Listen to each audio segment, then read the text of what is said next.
စနီးဖြစ်သူအိပ်ပျော်သွားတဲ့အခါမှာတော့အိမ်ကနေတိတ်တဆိတ်လေးထွက်ပြီးတော့ညောင်မင်းကြီးစီကိုသွားခဲ့နေတယ်။လာတာတဲ့ညဖြစ်တာကြောင့်ညောင်မင်းကြီးရဲ့အရေးအမှားတော့အေးချမ်းစွာနဲ့တိတ်ဆိတ်လို့နေလေတယ်။သူဟာညောင်မင်းကြီးရဲ့ပင်စီကိုမိပြီးတော့အပေါ်မှကြည့်နေတကယ်ပဲနှစ်သမီးဆိုတာရှိခဲ့ကျွန်တော်မျိုးတစ်ခါတော့ကိုချင်းပြစီချင်ပါတယ်လို့တနာစိတ်နဲ့တောင်းတစွာဆူတောင်းလိုက်တော့တာပေါ့။သူရဲ့စိတ်အစီဟာရမဲ့စုံများနဲ့ပြင်းထန်လာတဲ့အခါအကိုင်းခင်များကြမှာအလင်းရောင်တစ်ခုကဖြာထွက်လာပြီးတော့သူ့ရဲ့ရှိမကိုအလွန်ကြာမှချုံမောလောက်ပါတဲ့နတ်သမီးမဲဥပ္ပလာဆင်းသက်လို့လာခဲ့တဲ့သူရဲ့အလားမှာတော့လူသားတို့ရဲ့အလားနဲ့မတူပဲမြင်သူတိုင်းကိုတော့စက်တည်တည်သွားနိုင်စွမ်းရှိရတယ်။သူမကသူ့ကိုဘာစကားမှမဆိုပဲနဲ့ဝမ်းနဲ့ကြေကွဲနေတဲ့မြင်ဝန်းများဖြစ်တာစိုက်ကြည့်လို့နေခဲ့လေတဲ့တကြီးဥမှန်ကင်းမှာတော့သူ့ရဲ့တနာစိတ်တောင်းတခဲ့တဲ့အရာကိုမြင်ဝါထင်ထင်မြင်တွေ့လိုက်ရတဲ့အခါမှာတော့အံ့ဩခြင်းကြောက်ရွံ့ခြင်းတို့ထက်ဆွဲလန်းမှုကပိုး၍ကြီးစိုးသွားနေရောတယ်။သူကအဲ့နေရာမှာပဲမလုံမရှက်ရက်တန့်ပြီးတော့နတ်သမီးရဲ့အလားမှာတော့လုံးဝကိုနင်းမျောကြဆုံးသွားနေရောတယ်။သူ့ရဲ့ဘဝသူ့ရဲ့မိသားစုသူ့ရဲ့တာဝန်အားလုံးကိုမေ့လျော့ပြီးတော့အဲ့နတ်သမီးကိုပိုင်ဆိုင်လို့တဲ့စိတ်ဆန္ဒတစ်ခုတည်းကသာ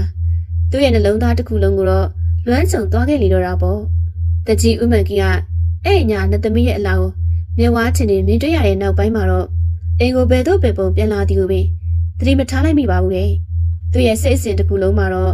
ညောင်မင်းကြီးစီမှာသာကြံ့ရစ်ခဲ့နေတာပေါ့။သူ့ရဲ့မျက်လုံးထဲမှာတော့နတ်သမီးမဲဥပ္ပလာရဲ့ကြေကွဲဝန်းနေနေတဲ့မျက်ဝန်းများနဲ့လာချမ်းတပွဲကွင်းနေတဲ့မျက်ခုံးများကတော့စိုးမှုနေရာယူထားလိမ့်တယ်။အိမ်ကိုရောက်တဲ့အခါမှာတော့ဇနီးဖြစ်သူတော်မင်းတင်ကမျက်နှာလေးမကောင်းပါလား။တခုခုဖြစ်လာလို့လား။ပြီးတော့ဘယ်တွေသွားနေရလဲ။ဒီအချိန်မတော်ကြီးအဲ့လိုစိုးရိမ်တကြီးနဲ့မင်းမြန်းနေပေမဲ့သူကတော့ဘာမှမဖြစ်ပါဘူး။ငါနဲ့ခေါင်းမှုနေလို့လမ်းလျှောက်ထွက်တာပါလို့ခါတူတာဖြစ်ပြီးတော့အိယာလေးကိုဝင်သွားနေတော့တာပေါ့။အဲ့ဒီနေမှာစားလို့တကြီးဥမှန်ကင်းရဲ့ဘဝအရင်ကနဲ့လုံးဝမတူတော့ပါဘူး။သူ့ရဲ့နေ့ရက်တိုင်းမှာတော့ညောင်မင်းကြီးနဲ့သာသက်ဆိုင်သွားနေတော့တာပေါ့။သူဟာရွာရဲ့အရေးကိစ္စများကိုဆုံးဖြတ်နေချိန်မှာပဲသူ့ရဲ့စိတ်များကညောင်မင်းကြီးစီကိုလွတ်ပါသွားတတ်လေရောတယ်။သူ့ရဲ့ဘဝတစ်ခုလုံးရဲ့အတိတ်ကရွယ်ချက်မှာတော့နတ်သမီးကိုပြန်လည်မြင်တွေ့ခွင့်ရရတဲ့သူမရဲ့အတိမပြုမှုကိုရရှိနေတာဖြစ်ပါတော့တယ်။သူဟာနေ့စဉ်နေ့တိုင်းမှာတော့ညောင်မင်းကြီးစီကိုတွားရောက်ပြီးတော့နတ်သမီးကစကားတစ်ခုမှပြန်မပြောပေမဲ့သူတယောက်တည်းနိုင်ပေါင်းများစွာစကားတွေပြောဆိုနေတတ်လေတယ်။အစပိုင်းမှာတော့သူဟာတာမန်ပန်းများကိုကလူပတ်သက်ခဲ့ပေမဲ့နောက်ပိုင်းမှာတော့သူ့ရဲ့ဆွဲလန်းမှုကပုံမပြင်းထန်လုံလာခဲ့တယ်။သူဟာနတ်သမီးတစ်ပါးအတွက်အဖိုးတန်တဲ့ပူဇော်တက်ကြရာများလိုအပ်တယ်လို့ထင်မှတ်ပြီးတော့ဇနီးဖြစ်သူမသိအောင်အိမ်မှာရွှေငွေရတနာများကိုတိတ်တဆိတ်ခိုးယူပြီးတော့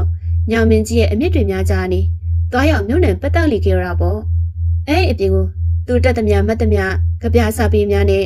နတ်သမီးရဲ့အလားကိုရင်းညွှန်းဖွဲ့ဆိုပြီးတော့ရမဲစောနဲ့ပြည့်နေတဲ့စာသားများကိုတော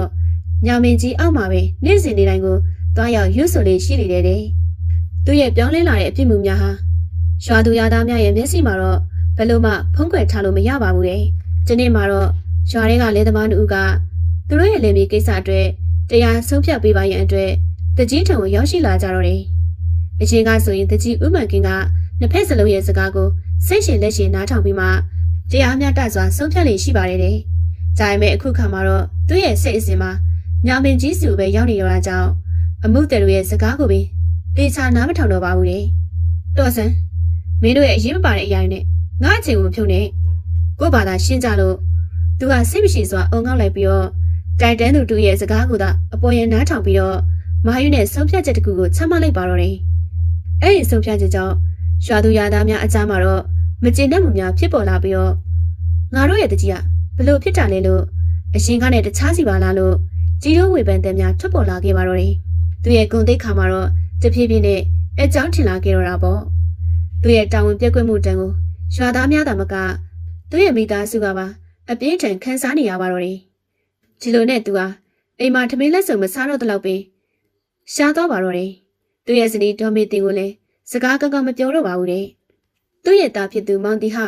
ဖခင်ရဲ့အခြေအနေကိုကြည့်ပြီးတော့စိတ်မကောင်းဖြစ်မိတော့တာပေါ့။သူကမိခင်ရဲ့မျက်ရည်ဝဲနေတဲ့မျက်လုံးကိုနေ့စဉ်မြင်တွေ့နေရပြီ။ဖခင်ပေါ်ထားတဲ့ရွာသူရွာသားများရဲ့လေးစားမှုကြာဆင်းလာတာကိုလည်းခံစားနေရပါတယ်တဲ့။နောက်ဆုံးမှာတော့သူဟာဖခင်ဖြစ်သူရင်ဆိုင်စကားပြောရန်အတွက်ဆုံးဖြတ်လိုက်ပါတော့တယ် ဒီနေ့မှာတော့ဖခင်ဖြစ်သူကညောင်မင်းကြီးစီကိုသွားရန်ပြင်းနေစီမှာတော့မောင်တီဟာကလမ်းမှာပိတ်ရပြီးတော့အဖေအမေအရင်စိတ်စီးနေတယ်အဖေညနဲ့ညောင်မင်းကြီးစီကိုသွားနေတာဘာအတွက်လဲ